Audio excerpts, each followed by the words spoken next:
मैं देवबंदी हूँ, मैं दहशतगर्द। महमूद देवबंदी है, महमूद नहीं क्या दहशतगर्द है? फिर लोग ऐसी बात कहें। अरे बाबा, हिंदुस्तान में देवबंद है, आप अपने आदमियों को भेजिए, आप बगैर बताए हुए चले जाइए, जाकर के हिंदुस्तान भर में सारी दुनिया के लोगों से कराओ, जाओ जाकर के देखो देवबंद, कमरों में घुस करके देखो, रात में देखो, दिन में देखो, ये देखो कहाँ दहशतगर्दी और दहशतगर्दी। आया था अभी अखबार के अंदर, मैंने पढ़ा, उन्होंने देवबंद के बारे में तो ये कह दिया कि सबसे बड़ा दहशतगर्दी का अड्डा देवबंद है। मैं कहता हूँ भाई, देवबंद को क्या कहते हो?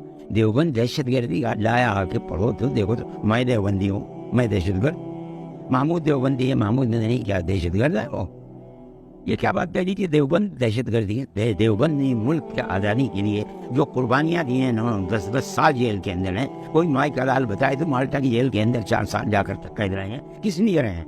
दहशतगर्दी के इल्जाम में रहे हैं। बताइए भाई, देवबंद के लोग मुल्क की आज़ादी के लिए अपने सर से कफन बांध करके निकले हैं और 9-9, 10-10 साल जेल, माल्टा की जेल में पकड़ करके भेज दिया गया वहाँ। आप ये कहें कि वो देवबंद जहाँ के वो पढ़ने वाले और पढ़ाने वाले थे, वो दहशतगर्दी का अड्डा है सारी दुनिया के अंदर। मैं समझता हूँ। आप फिर कहेंगे कि जहालत की बात कर रहा है। मैं कहता हूँ नहीं जानते, नहीं जानते, नहीं जानते। इतनी बातें जो निकल करके पढ़ते हैं, जो अखबारों वगैरह में छपती है, उससे ये पता चलता है कि कई जगह, चाहे पाकिस्तान में, चाहे अफगानिस्तान में, चाहे कहीं और, बहुत सारी ऐसी लोग और तंजीमें जो कि अतिवादी हैं या दहशतगर्दी से जुड़ी हैं, वो अपनी आइडियोलॉजी को रूट जो देती हैं, जो रूट दिखता है, वो देवबंद में नजर आता है। कैसी क्या कहना? मैं ये नहीं कह रहा हूँ कि देवबंद में, हमारे यहाँ देवबंद में, सहारनपुर के अंदर आतंकवाद की शिक्षा दी जाती है, नहीं। लेकिन ऐसे कई लोग जो पकड़े जाते हैं, आइडियोलॉजिकली उनकी जो रूट्स हैं, जड़ें हैं, वो देवबंद में पाई जाती है। ये कैसे आप कहते हैं कि उनकी जड़ें देवबंद? बताइए, लोग पकड़े जाते हैं, फिर वो बताते हैं कि क्या ये कोई चीज है जो वो बताते हैं? आप तो देखिए कि देवबंद से कहाँ से जुड़े हुए हैं वो दहशतगर्दी करने वाले। आप बताइए, ये क्या बात है कि कोई कहता है जो पुलिस कहलवाती है वो कहता है? आप मेरी बात को समझें। जब पकड़ने के बाद पुलिस जो कहलवाती है वो कहता है, और जहां दस्तखत कराती है वहां दस्तखत करता है। ये क्या बात है? जो कह रहा है उसकी कहने के ऊपर आप सारी दुनिया के अंदर पढ़े लिखे लोग ऐसी बात कहें। अरे बाबा, हिंदुस्तान में देवबंद है, आप अपने आदमियों को भेजिए, आप बगैर बताए हुए चले जाइए, जाकर के देखिए। जब अफगानिस्तान का मसला हुआ और रूस उस दलदल में फंस करके टूट गया, सारी दुनिया के अंदर शोर मचा तो भाई तालिबान तालिबान तालिबान कौन है?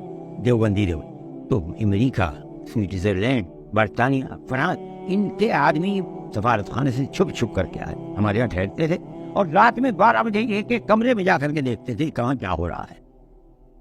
लोग ये समझते थे कि इनके पास राइफलें हैं, ये उसके चलाने की लोगों खुदाबंद। लोग समझते थे कि लाठी डंडा। अरे भाई, लाठी डंडा क्या, कुत्ते को मारने के लिए भी उनके पास डंडा नहीं है कोई, वो हाँ होता ही नहीं है कुछ। अलावा इसके कुरान ने क्या कहा है, हदीस ने क्या कहा है, रसूलुल्लाह ने क्या कहा, इसके बाद कुछ होता ही नहीं। और मैं कहता हूँ, आपके टेलीविजन पर कह रहा हूँ, हिंदुस्तान भर में सारी दुनिया के लोगों से कह रहा हूँ, जाओ जाकर के देखो देवबंद, कमरों में घुस करके देखो, रात में देखो, दिन में देखो, ये देखो कहाँ दहशतगर्दी और दहशतगर्दी की तालीम है। मगर एक प्रोपेगेंडा है, यही टीवी चैनल कह रहे हैं, यही बड़ी बड़ी अंजुमनों के और जमातों के सदर कह रहे हैं, यही सिक्योरिटी है, दहशतगर्दी का अड्डा है दहशतगर्दी। अरे बाबा, रेलों को आग तुम्हारे लोग लगाएंगे, तुम्हारे कॉलेज और यूनिवर्सिटियों के लोग, रेलों के जो बड़े बड़े स्टेशन है उनको आग लगा दे। ये बताओ कि मौलवियों ने कभी किसी बस को आग लगाई हो? कभी निकल करके एहतजाज किया हो? हमने तो कभी कुछ भी नहीं किया। हाँ, हम दहशतगर्द। यानी मैं कहता हूँ कि आजकल जो बात कही जा रही है उसकी तह तक पहुंचना बड़ा मुश्किल है। अगर नहीं पहुंचेंगे तो आप ही की तरह ये बात कहेंगे कि वो लोग जेल में जाते हैं और जाकर ये कहते हैं कि देवबंद दहशतगर्द। अरे बाबा, वहां तो जो चाहे पुलिस वो लिखवा ले और ये चीज पर चाहे दस्तखत करा दे, इससे क्या ये चीज साबित हो जाएगी?